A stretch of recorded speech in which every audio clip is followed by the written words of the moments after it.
Hello दोस्तों, आप लोग कैसे हैं। आप लोगों का स्वागत है इस आर्ट लर्निंग में। इस चैनल के माध्यम से आप लोगों को डेली डिक्टेशन और आउटलाइन दोनों प्रोवाइड किया जाता है। और ये डिक्टेशन एपीएस को टारगेट कर कर स्टार्ट किया गया है। और ये डिक्टेशन 3 भागों में बोला जाएगा, एक 80 का और एक 90 का और एक 100 का। तो स्टार्ट करते हैं। 80 वर्ड प्रति मिनट, 5 सेकेंड बाद स्टार्ट होगा।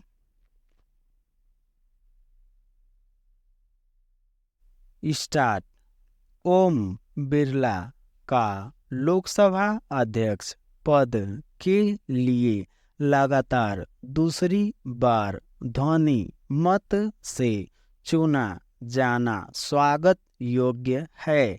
ऐसे बहुत कम अवसर आते हैं जब सदन में किसी एक नेता के लिए बहुमत बनता है।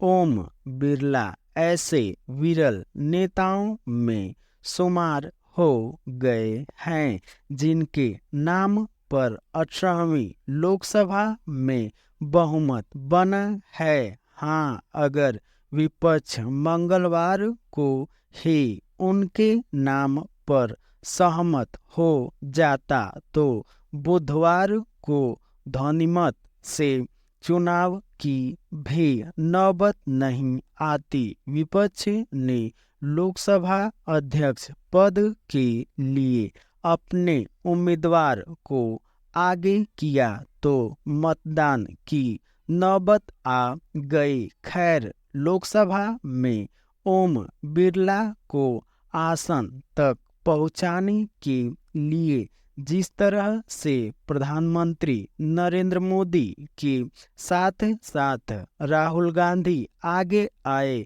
उससे यही पता चलता है कि विपक्ष को भी लोकसभा अध्यक्ष से उम्मीदें हैं। पिछली लोकसभा की कुछ खट्टी तीखी यादें हैं जिनकी पुनरावृत्ति अब कोई नहीं चाहेगा। लोकसभा में शांतिपूर्वक कामकाज हो, दोनों पक्ष एक दूसरे के प्रति लोकतांत्रिक आदर भाव रखे तो इससे बेहतर और कुछ नहीं। कोई संदेह नहीं कि अब ओम बिरला से लोगों की उम्मीदें और बढ़ गई है।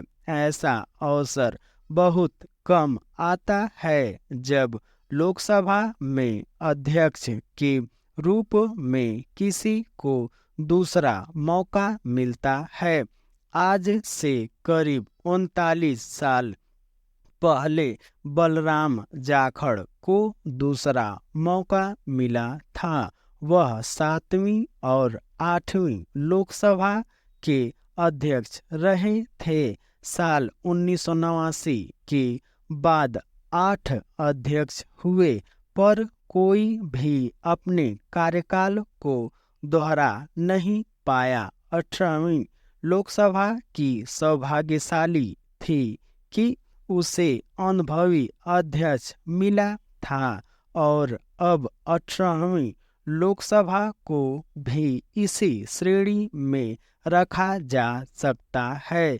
इस सौभाग्य का लाभ सदन और देश को अवश्य मिलना चाहिए। आज के समय में सदन को शांतिपूर्वक चलाना एक बहुत बड़ी चुनौती है। पिछले 2 कार्यकाल में लोकसभा अध्यक्ष को ज़्यादा परेशानी नहीं हुई थी क्योंकि भाजपा अकेले दम पर बहुमत का आंकड़ा रखती थी, पर अब वैसा बहुमत नहीं है तो विपक्ष को ज़्यादा तवज्जो देना और ज़्यादा संतुलन साधकर चलना समय की मांग है। 16वीं और 17वीं लोकसभा में मजबूत नेता प्रतिपक्ष तक नहीं था, पर इस बार मजबूत नेता प्रतिपक्ष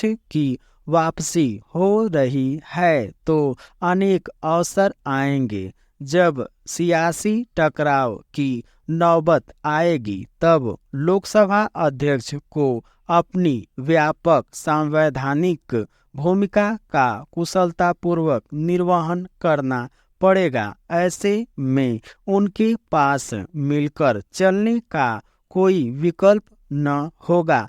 ऐसे लोकतांत्रिक देश में लोकसभा अध्यक्ष पर सबकी निगाह होती है। अमेरिका और यूरोप के अनेक देशों में सदन के अध्यक्षों को बहुत कारगर ढंग से काम करते देखा जाता है।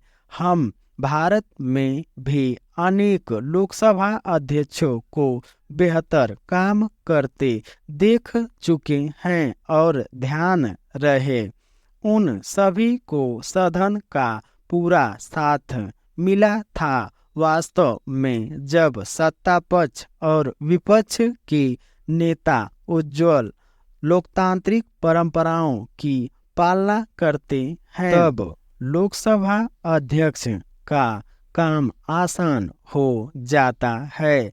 आज जो कटु सियासी स्थिति है उसमें किसी भी पक्ष के प्रति पूरी तरह आश्वस्त नहीं हुआ जा सकता, क्योंकि सदन में ज्यादातर राजनेताओं के लिए अपनी राजनीति को भूल जाना आसान नहीं है। फिर भी लोकसभा अध्यक्ष से यही आशा की जाएगी कि वह राजनीति के ऊपर उठकर सदन और देश की सेवा करेंगे। यदि वह ऐसा कर पाए तो लगातार 10 वर्ष अध्यक्ष रहने वाले पहले नेता के रूप में उनका नाम 16 अक्षरों में लिखा जाएगा। ये डिक्टेशन 80 वर्ड प्रति मिनट समाप्त हुआ। अब स्टार्ट होगा 90 वर्ड प्रति मिनट 5 सेकंड बाद। स्टार्ट। ओम बिरला का लोकसभा अध्यक्ष पद के लिए लगातार दूसरी बार ध्वनि मत से चुना जाना स्वागत योग्य है। ऐसे बहुत कम अवसर आते हैं जब सदन में किसी एक नेता के लिए बहुमत बनता है। ओम बिरला ऐसे विरल नेताओं में शुमार हो गए हैं जिनके नाम पर 18वीं लोकसभा में बहुमत बना है। हाँ, अगर विपक्ष मंगलवार को ही उनके नाम पर सहमत हो जाता तो बुधवार को ध्वनिमत से चुनाव की भी नौबत नहीं आती। विपक्ष ने लोकसभा अध्यक्ष पद के लिए अपने उम्मीदवार को आगे किया तो मतदान की नौबत आ गई। खैर, लोकसभा में ओम बिरला को आसन तक पहुंचाने के लिए जिस तरह से प्रधानमंत्री नरेंद्र मोदी के साथ साथ राहुल गांधी आगे आए, उससे यह पता चलता है कि विपक्ष को भी लोकसभा अध्यक्ष से उम्मीदें हैं। पिछली लोकसभा की कुछ खट्टी तीखी यादें हैं जिनकी पुनरावृत्ति अब कोई नहीं चाहेगा। लोकसभा में शांतिपूर्वक कामकाज हो, दोनों पक्ष एक दूसरे के प्रति लोकतांत्रिक आदर भाव रखें तो इससे बेहतर और कुछ नहीं।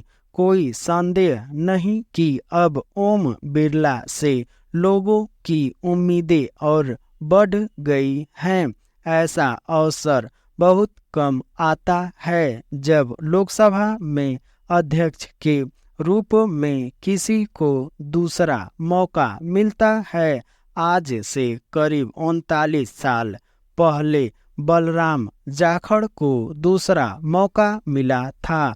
वह 17वीं और 18वीं लोकसभा के अध्यक्ष रहे थे। साल 1989 के बाद 8 अध्यक्ष हुए, पर कोई भी अपने कार्यकाल को दोहरा नहीं पाया। 18वीं लोकसभा भी सौभाग्यशाली थी कि उसे अनुभवी अध्यक्ष मिला था और अब 18वीं लोकसभा को भी इसी श्रेणी में रखा जा सकता है।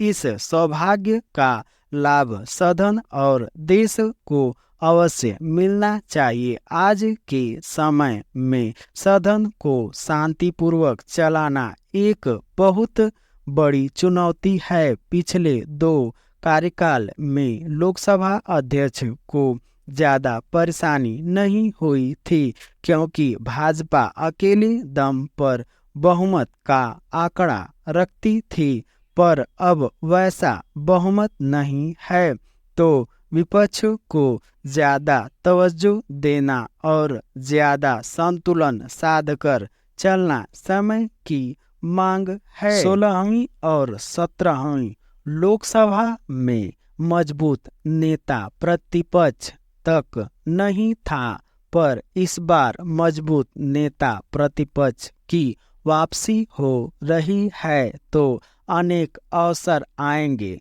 जब सियासी टकराव की नौबत आएगी, तब लोकसभा अध्यक्ष को अपनी व्यापक संवैधानिक भूमिका का कुशलतापूर्वक निर्वहन करना पड़ेगा। ऐसे में उनके पास मिलकर चलने का कोई विकल्प न होगा। एक लोकतांत्रिक देश में लोकसभा अध्यक्ष पर सबकी निगाह होती है। अमेरिका और यूरोप के अनेक देशों में सदन के अध्यक्षों को बहुत कारगर ढंग से काम करते देखा जाता है। हम भारत में भी अनेक लोकसभा अध्यक्षों को बेहतर काम करते देख चुके हैं और ध्यान रहे उन सभी को सदन का पूरा साथ मिला था। वास्तव में जब सत्ता पक्ष और विपक्ष के नेता उज्जवल लोकतांत्रिक परंपराओं की पालना करते हैं, तब लोकसभा अध्यक्ष का काम आसान हो जाता है। आज जो कटु सियासी स्थिति है, उसमें किसी भी पक्ष के प्रति पूरी तरह आश्वस्त नहीं हुआ जा सकता, क्योंकि सदन में ज्यादातर राजनेताओं के लिए अपनी राजनीति को भूल जाना आसान नहीं है। फिर भी लोकसभा अध्यक्ष से यही आशा की जाएगी कि वह राजनीति से ऊपर उठकर सदन और देश की सेवा करेंगे। यदि वह ऐसा कर पाए तो लगातार 10 वर्ष अध्यक्ष रहने वाले पहले नेता के रूप में उनका नाम स्वर्णाक्षरों में लिखा जाएगा। ये डिक्टेशन 90 वर्ड प्रति मिनट समाप्त हुआ। अब स्टार्ट होगा 100 वर्ड प्रति 5 सेकंड बाद। स्टार्ट। ओम बिरला का लोकसभा अध्यक्ष पद के लिए लगातार दूसरी बार ध्वनि मत से चुना जाना स्वागत योग्य है। ऐसे बहुत कम अवसर आते हैं जब सदन में किसी एक नेता के लिए बहुमत बनता है। ओम बिरला ऐसे विरल नेताओं में शुमार हो गए हैं जिनके नाम पर 18वीं लोकसभा में बहुमत बना है। हाँ, अगर विपक्ष मंगलवार को ही उनके नाम पर सहमत हो जाता तो बुधवार को ध्वनिमत से चुनाव की भी नौबत नहीं आती। विपक्ष ने लोकसभा अध्यक्ष पद के लिए अपने उम्मीदवार को आगे किया तो मतदान की नौबत आ गई। खैर, लोकसभा में ओम बिरला को आसन तक पहुंचाने के लिए जिस तरह से प्रधानमंत्री नरेंद्र मोदी के साथ साथ राहुल गांधी आगे आए, उससे यह पता चलता है कि विपक्ष को भी लोकसभा अध्यक्ष से उम्मीदें हैं। पिछली लोकसभा की कुछ खट्टी तीखी यादें हैं जिनकी पुनरावृत्ति अब कोई नहीं चाहेगा। लोकसभा में शांतिपूर्वक कामकाज हो, दोनों पक्ष एक दूसरे के प्रति लोकतांत्रिक आदर भाव रखे तो इससे बेहतर और कुछ नहीं। कोई संदेह नहीं कि अब ओम बिरला से लोगों की उम्मीदें और बढ़ गई है। ऐसा अवसर बहुत कम आता है जब लोकसभा में अध्यक्ष के रूप में किसी को दूसरा मौका मिलता है। आज से करीब 39 साल पहले बलराम जाखड़ को दूसरा मौका मिला था। वह 7वीं और 8वीं लोकसभा के अध्यक्ष रहे थे। साल 1989 के बाद 8 अध्यक्ष हुए पर कोई भी अपने कार्यकाल को दोहराया नहीं पाया। 18वीं लोकसभा भी सौभाग्यशाली थी कि उसे अनुभवी अध्यक्ष मिला था और अब 18वीं लोकसभा को भी इसी श्रेणी में रखा जा सकता है। इस सौभाग्य का लाभ सदन और देश को अवश्य मिलना चाहिए। आज के समय में सदन को शांतिपूर्वक चलाना एक बहुत बड़ी चुनौती है। पिछले 2 कार्यकाल में लोकसभा अध्यक्ष को ज़्यादा परेशानी नहीं हुई थी क्योंकि भाजपा अकेले दम पर बहुमत का आंकड़ा रखती थी, पर अब वैसा बहुमत नहीं है तो विपक्ष को ज़्यादा तवज्जो देना और ज़्यादा संतुलन साधकर चलाना समय की मांग है। 16वीं और 17वीं लोकसभा में मजबूत नेता प्रतिपक्ष तक नहीं था, पर इस बार मजबूत नेता प्रतिपक्ष की वापसी हो रही है तो अनेक अवसर आएंगे। जब सियासी टकराव की नौबत आएगी तब लोकसभा अध्यक्ष को अपनी व्यापक संवैधानिक भूमिका का कुशलतापूर्वक निर्वहन करना पड़ेगा। ऐसे में उनके पास मिलकर चलने का कोई विकल्प न होगा। एक लोकतांत्रिक देश में लोकसभा अध्यक्ष पर सबकी निगाह होती है। अमेरिका और यूरोप के अनेक देशों में सदन के अध्यक्षों को बहुत कारगर ढंग से काम करते देखा जाता है। हम भारत में भी अनेक लोकसभा अध्यक्षों को बेहतर काम करते देख चुके हैं और ध्यान रहे उन सभी को सदन का पूरा साथ मिला था। वास्तव में जब सत्ता पक्ष और विपक्ष के नेता उज्जवल लोकतांत्रिक परंपराओं की पालना करते हैं तब लोकसभा अध्यक्ष का काम आसान हो जाता है। आज जो कटु सियासी स्थिति है उसमें किसी भी पक्ष के प्रति पूरी तरह आश्वस्त नहीं हुआ जा सकता क्योंकि सदन में ज़्यादातर राजनेताओं के लिए अपनी राजनीति को भूल जाना आसान नहीं है। फिर भी लोकसभा अध्यक्ष से यही आशा की जाएगी कि वह राजनीति से ऊपर उठकर सदन और देश की सेवा करेंगे। यदि वह ऐसा कर पाए तो लगातार 10 वर्ष अध्यक्ष रहने वाले पहले नेता के रूप में उनका नाम 16 अक्षरों में लिखा जाएगा।